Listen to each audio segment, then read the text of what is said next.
Welcome back students in the next lecture of Pharmaceutics 2. As you all know, we are discussing the chapter powders. We are discussing different types of powders. You have discussed simple powder, compound powder. Now we are going to discuss about the powders which require some special consideration. Powders requiring special consideration. Very important topic from examination point of view. And you get questions in the section B from this topic. In this topic, first type of powder is hygroscopic and deliquescent powders. I think you all know the definition of hygroscopic and deliquescent powders. I have described them many times in the class in first year also. Hygroscopic powders which absorb moisture from the atmosphere. ठीक है, ऐसे powder जो atmosphere से moisture को absorb करते हैं, ठीक है। और deliquescent which absorb moisture from the atmosphere and get liquefied also, वो भी मॉइस्चर को एब्जॉर्ब करते हैं, उस मॉइस्चर के अंदर डिसॉल्व होकर बाद में वो लिक्विफाइड हो जाते हैं। तो जो ड्रग्स इन फॉर्म में होती हैं, इस नेचर की होती हैं, हाइड्रोस्कोपिक और डेलिक्वेसेंट, उनकी डिस्पेंसिंग में हमें बहुत सारी प्रॉब्लम्स आती हैं, क्योंकि वो खुद ही मॉइस्चर को अब्जॉर्ब कर लेती है, तो उनको आप पाउडर के फॉर्म में कैसे डिस्पेंस करोगे। तो वहाँ पे अगर आप पाउडर को सिंपल वे में डिस्पेंस करते हैं तो क्या होता है, पाउडर जो मॉइस्चर को अब्जॉर्ब करता है, तो जो एब्जॉर्ब मॉइस्चर होता है वो क्या करता है, पाउडर की जो भी आपकी ड्रग है पाउडर फॉर्म में, उसकी केमिकल डिग्रेडेशन को प्रमोट करता है, ठीक है। उससे आपकी जो ड्रग है उसके खराब होने के चांसेस रहते हैं। और सेकंड, हम इसको कैसे, इस चीज को हम कैसे प्रिवेंट कर सकते हैं। प्रिवेंट करने का बेस्ट क्या है, आप मिनिमाइज करिए एब्जॉर्प्शन ऑफ मॉइस्चर को, कि जो आपका पाउडर है वो मिनिमम अमाउंट में मॉइस्चर को एब्जॉर्ब करे, ठीक है। और सेकेंडली क्या है कि वो जो आप उसकी डिस्पेंसिंग ऐसे करें, उसकी डबल रैपिंग करें, ताकि जब आप उस पेशेंट को डिस्पेंस करके दें तो भी एटमॉस्फेयर से मॉइस्चर उसके अंदर ना जाए। बहुत सारे एग्जांपल्स हैं ऐसे पाउडर्स की। फॉर एग्जांपल जो इन सब्सटेंसेस की एग्जांपल्स हैं, ammonium chloride, ammonium bromide, ammonium iodide, calcium chloride, hyoscine hydrobromide, iron and ammonium citrate, pepsin, phenobarbitone sodium, potassium citrate, sodium bromide, sodium iodide, citric acid, tartaric acid, ठीक है। तो ये बहुत सारी एग्जांपल्स हैं जो आप लोग अलग-अलग डिस्पेंसिंग में, जो प्रिस्क्रिप्शन होगी डिस्पेंसिंग के लिए आएगी, उनमें आप देखोगे बहुत सारी एग्जांपल आप लोग में यूज करोगे। अब इनको डिस्पेंस अगर आपने करना है तो पहला क्वेश्चन आप क्या ले सकते हैं, to minimise the surface area. वो कैसे हो सकता है, आप पाउडर को पाउडर फॉर्म में डिस्पेंस मत करिए, आप उसको ग्रैनुलर फॉर्म में डिस्पेंस करिए। उससे क्या होगा, सरफेस एरिया होगा, एक्सपोजर जो होगा वो कम हो जाएगा, क्योंकि ग्रैन्यूल्स का surface area as compare to powder कम होता है।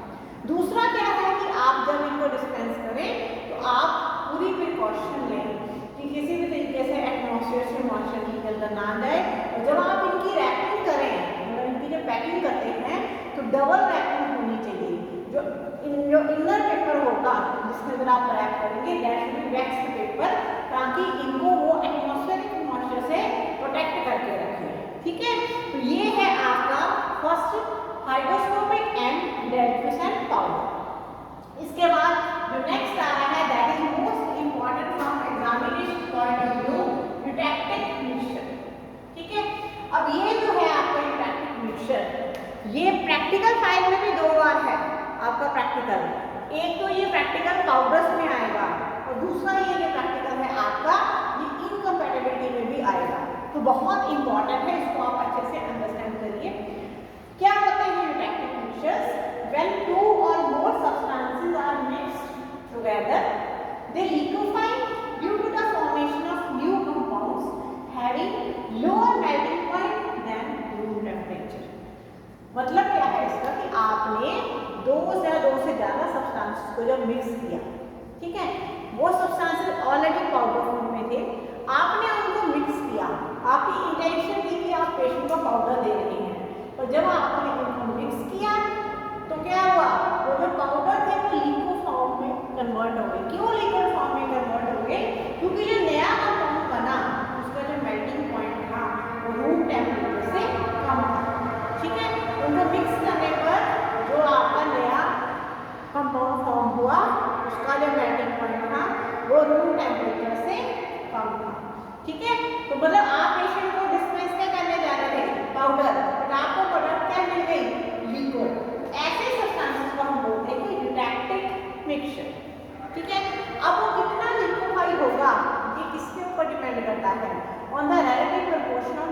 पाउडर्स, जो पाउडर आपने डाले थे उनका रिलेटिव प्रोपोर्शन कितना है, रूम टेम्परेचर कितना है, जो कंपाउंड बन के आ रहा है मिक्सिंग के बाद उसका मेल्टिंग पॉइंट कितना है, इन सारी चीज़ों के ऊपर डिपेंड करता है।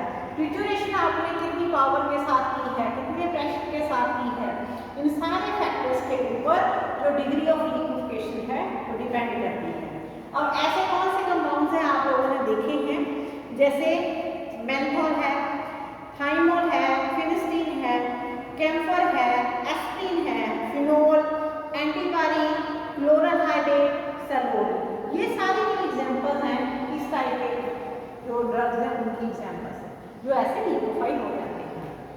अब ये जो कंपाउंड्स होते हैं, जो फॉर्म होता है आपका compound, basically that is a physical change, ठीक है, it is not a chemical change.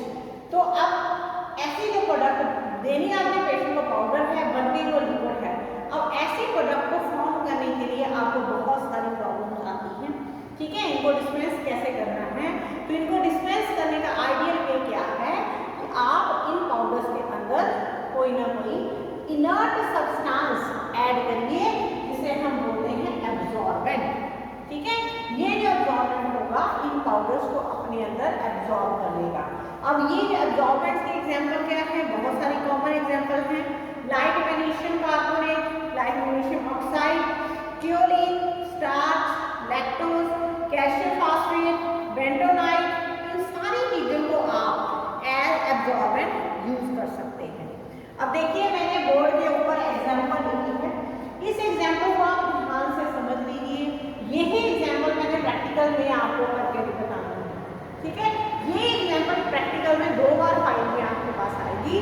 तो एग्जांपल क्या है आपकी, RX मेंथॉल 5 ग्राम, कैम्फर 5 ग्राम, अमोनियम क्लोराइड 30 ग्राम, लाइट मैग्नीशियम कार्बोनेट 60 ग्राम, फियर्ड इन सब रेशियो मीटिंग 50 ग्राम, यानी मेक इन सफोलेशन और सेंट 50 ग्राम। ये एग्जांपल है, ठीक है। अब इस एग्जांपल को आपने कैसे बनाना है, इसके 2 मेथड हैं, प्रैक्टिकली आप इसको 2 मेथड से बना सकते हो। तो पहला मेथड क्या है, आप क्या करिए, एक वेस्टर्न वाटर लीजिए, उसको वॉश करिए, प्रॉपर इसको ड्राई कर लीजिए, ठीक है। उसमें आप अपनी फर्स्ट ड्रग मेंथॉल डालिए, उसको ट्रिचुरेट करिए, ठीक है। फिर उसके अंदर अपनी दूसरी ड्रग डालिए कैम्फर, दोनों को ट्रिचुरेट करिए, और फिर अपनी थर्ड ड्रग डालिए अमोनियम क्लोराइड, तीनों को अच्छे से ट्रिचुरेट कर लीजिए।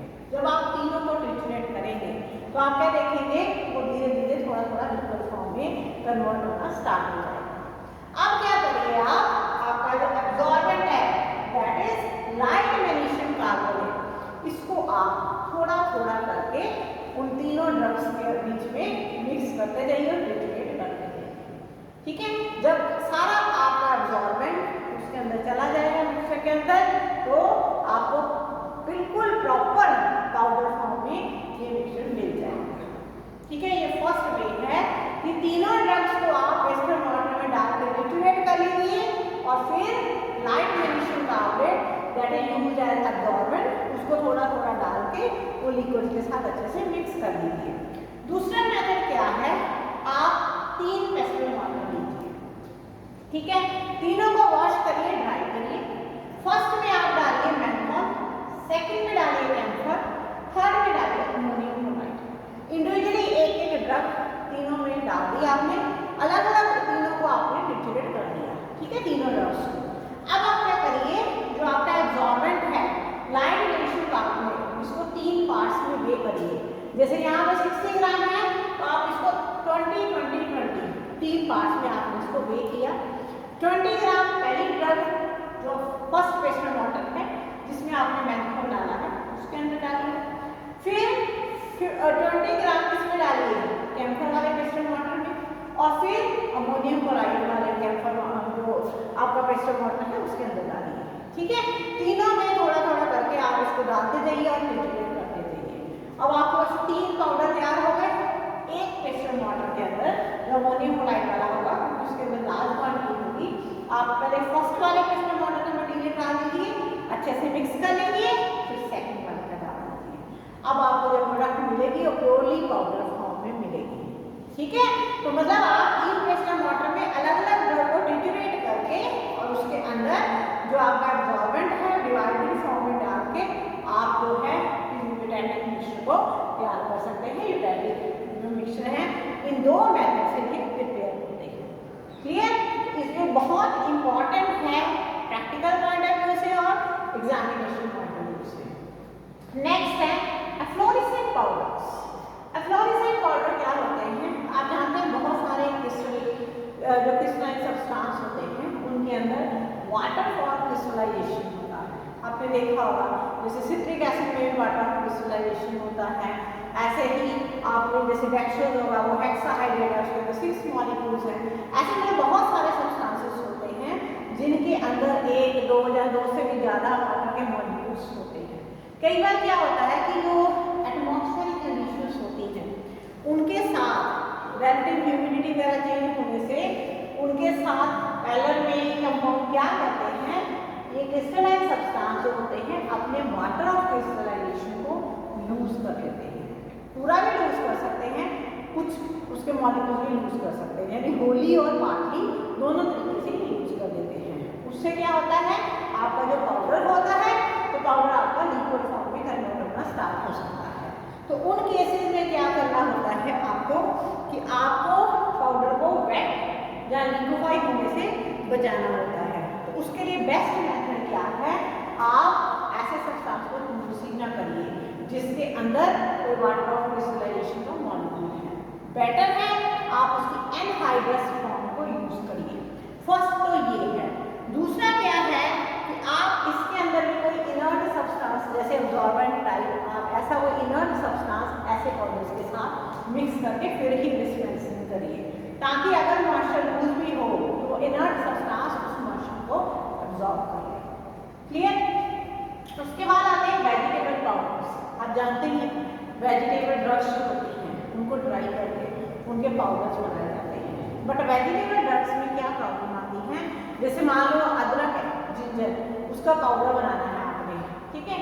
उसके पाउडर में क्या प्रॉब्लम है कि जो वेजिटेबल ड्रग्स हैं जिंजर में इवन वॉलेटाइल ऑयल, जो वॉलेटाइल सब्सटेंस, ऐसे सब्सटेंसेस को आप जब क्रश करते हैं, जब पाउडर फॉर्म में डिस्पेंस करने की कोशिश करते हैं तो प्रॉब्लम क्या आती है कि अगर आप इनको जोर से ट्रिट्यूरेट करते हैं, हैवी ग्राइंडिंग करते हैं, तो इनका जो वॉलेटाइल ऑयल होता है वो लूज हो जाता है, ठीक है।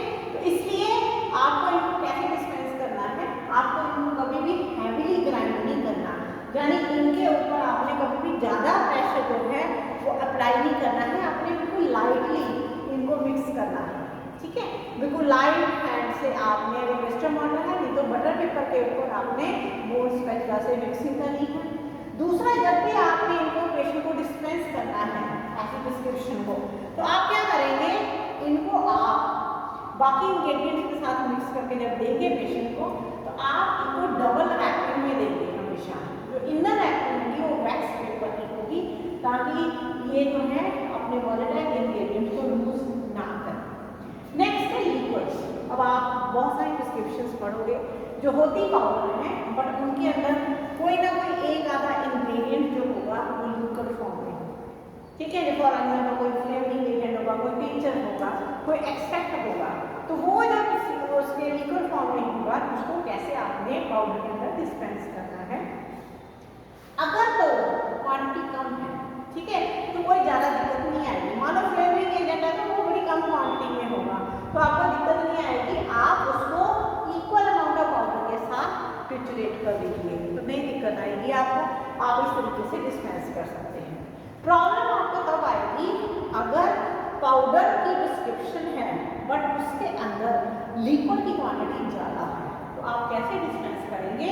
तो आप उन केसेस में क्या है, मान लो कोई टिंचर है जहाँ कोई फ्लूइड एक्सट्रैक्ट आपने पाउडर में डालना है, तो सबसे बेस्ट क्या है, आप पहले उसको इवेपोरेट करिए, ठीक है। आप जानते हैं मोस्टली उनके अंदर अल्कोहल ही होता है, उसको आप इवेपोरेट करिए।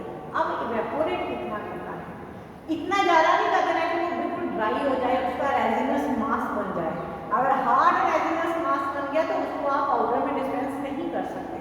आप क्या करेंगे, उसको थोड़ा गाढ़ा होने तक, थिक कंसिस्टेंसी, सिरपी कंसिस्टेंसी तक उसको आप इवेपोरेट करिए।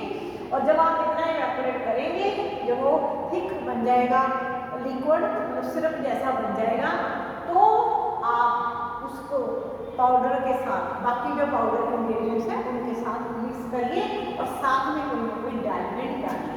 ठीक है, उस लिक्विड के साथ आप डालिए डाइल्यूएंट, जो आपका सिरपी लिक्विड होगा उसके साथ डाइल्यूएंट, फॉर एग्जाम्पल लैक्टोज।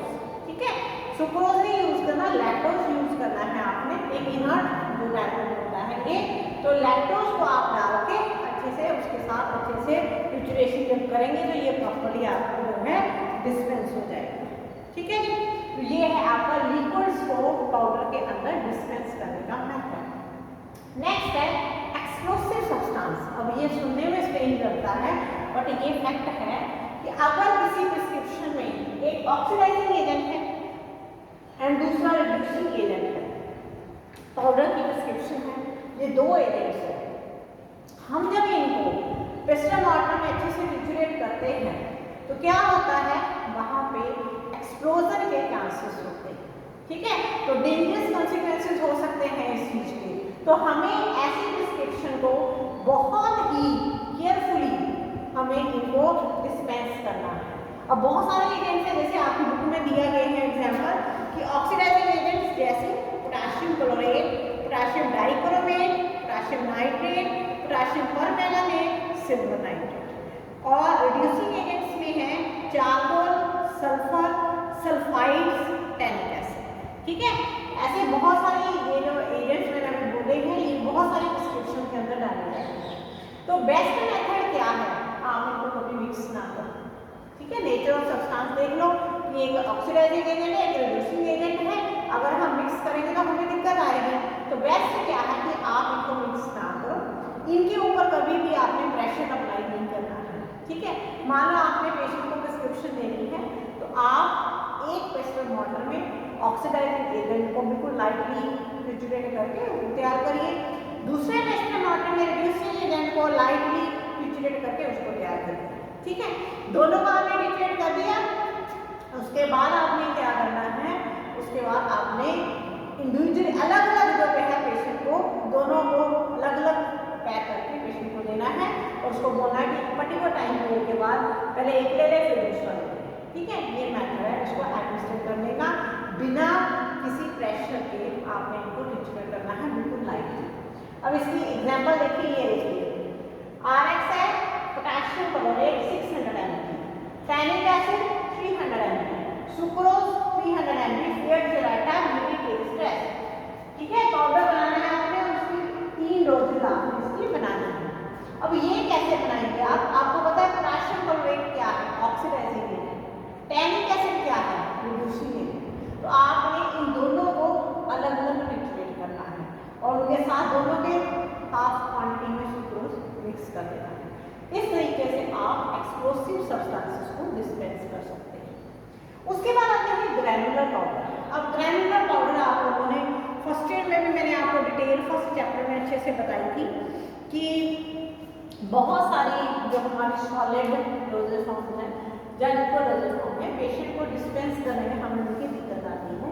जैसे मान लो कि अगर ड्रग की डोज बहुत ज़्यादा है तो आप पेशेंट को टैबलेट या कैप्सूल देना चाहते हैं तो number of capsules, number of tablets बहुत ज़्यादा हो जाएगा। ठीक है, तो पेशेंट वो लेने से इनकार करेगा, पेशेंट की कंप्लायंस नहीं होगी। लिक्विड में क्या स्टेबिलिटी प्रॉब्लम आती है ये आप जानते हैं। उन केसेस में हमारी जो प्रेफर्ड डोजेज फॉर्म होती है दैट इज ग्रैन्यूल्स, कि पाउडर को आप ग्रैन्यूल्स की फॉर्म में कन्वर्ट करिए और उन ग्रैन्यूल्स को जो है आप किसी लिक्विड के अंदर डिस्पेंस करके पेशेंट को दे सकते हैं। अब ये जो ग्रैन्यूल्स होते हैं इनमें ड्रग का बिटर टेस्ट, नॉशियस टेस्ट, इन सारी चीज़ों को आप मास्क कर सकते हैं। ठीक है, अब ये जो ग्रैन्यूल्स हैं ये आपने कैसे बनाने होते हैं, जैसे मान लो हम लैब में बनाने लगे हैं, आप लोगों ने पिछले साल बनाए थे जब आपने टैबलेट वगैरह बनाई थी, तो ये ग्रैन्यूल पाउडर, जो ग्रैन्यूल पाउडर है ये आपने कैसे डिस्पेंस करने होते हैं कि पेस्टल वाटर क्या डालना है आपने, जो आपकी मेडिकामेंट है। ठीक है, उसके साथ में स्वीटनिंग एजेंट आपने ऐड करना है, फ्लेवरिंग एजेंट ऐड करना है, कलरिंग एजेंट ऐड करना है, उनको अच्छे से मिक्स कर लेना है। अब आपने इसके अंदर ग्रैनुलेटिंग एजेंट डालना है। अब ग्रैनुलेटिंग एजेंट क्या है, जो ग्रैन्यूल्स को बनाने में करेगा। वाटर भी हो सकता है, स्टार्च का मिक्सचर हो सकता है, जेलेटिन हो सकती है, स्टार्च और जेलेटिन का कॉम्बिनेशन हो सकता है, वाटर सेंसिटिव ड्रग्स के लिए अल्कोहल भी हो सकता है। मतलब बहुत सारे ऐसे ग्रेनुलेटिंग एजेंट्स हैं, वो थोड़ा सा डाल के आपने टिट्यूएट करना है इस मटेरियल को। क्या बन जाएगा आपका वेट कोहेरेंट मास। ठीक है, इस वेट कोहेरेंट मास को क्या करना है आपने सीव नंबर 10 में से पास करना है। ठीक है, sieve number 10 superimposed on sieve number 20। नीचे आपने 20 नंबर सीव रखनी है, ऊपर 10 में से पास करना है। ग्रेन्यूल्स को आपने 20 नंबर सीव पे ऊपर रिसीव करना है। फिर आपने इन ग्रेन्यूल्स को ड्राई करना है। बाउंड्रीज पे रखना है, temperature not more than 60 degree पे आपने इनको ड्राई करना है। ठीक है, ये जो ड्राइड ग्रेन्यूल्स होंगे इनको सीव नंबर 20 में से पास करके यूनिफॉर्म साइज के जो ग्रेन्यूल्स आएंगे उनको आपने वेल क्लोज कंटेनर के अंदर पैक कर देना है। ठीक है, इस तरीके से बन जाते हैं आपके ग्रेन्यूल्स। अब आपने देखा होगा इस टाइम पेडियाट्रिक्स यूज के लिए स्पेशली जितनी भी एंटीबायोटिक्स आ रही हैं मोस्टली सारी की सारी, जैसे सफिक्सिन ग्रुप पहले कोई भी ऐसी है जो भी आ रही है मार्केट में, सारी की सारी ग्रेन्यूल्स की फॉर्म में आ रही है। ड्राई सिरप बोला जाता है, ड्राई सस्पेंशन बोला जाता है कि जैसे जो कंटेनर आ रहा है, कंटेनर के अंदर ड्राई ग्रेन्यूल्स फिल किए हुए हैं, कंटेनर के ऊपर एक मार्क लगा हुआ है और डायरेक्शन होती है add freshly boiled and cooled water up to the mark. उस मार्क तक आप बॉइल्ड कूल्ड वाटर को ऐड करिए, पानी को बॉइल करिए, ठंडा करिए, उस मार्क तक ऐड करिए, शेक करिए कंटेनर को, आपकी होमोजेनियस सस्पेंशन जो है वो वहाँ तैयार हो जाती है। ठीक है, तो कितने टाइम तक उसको कंज्यूम करना है वो टाइम भी उसके ऊपर मेंशन होता है। तो ग्रेन्यूल जो है इस टाइम मार्केट में one of the most popular जो कह सकते हैं डोजेज फॉर्म है एंटीबायोटिक्स के लिए, जैसे एरिथ्रोमाइसिन, निस्टेटिन, सफिक्सिन ग्रुप, इन सारों के लिए जो है ग्रेन्यूल्स मार्केट में काफ़ी पॉपुलर है। जो लेवल है ग्रेन्यूल्स का उसके ऊपर ये जो डायरेक्शंस होती हैं इनको प्रिपेयर करने के लिए सस्पेंशन को वो जरूर मेंशन होनी चाहिए। ठीक है, तो इतने सारे आज आपने 7 टाइप के वो पाउडर्स लिए हैं जिनको हमें स्पेशल कंसिडरेशन देनी पड़ती है। Thank you.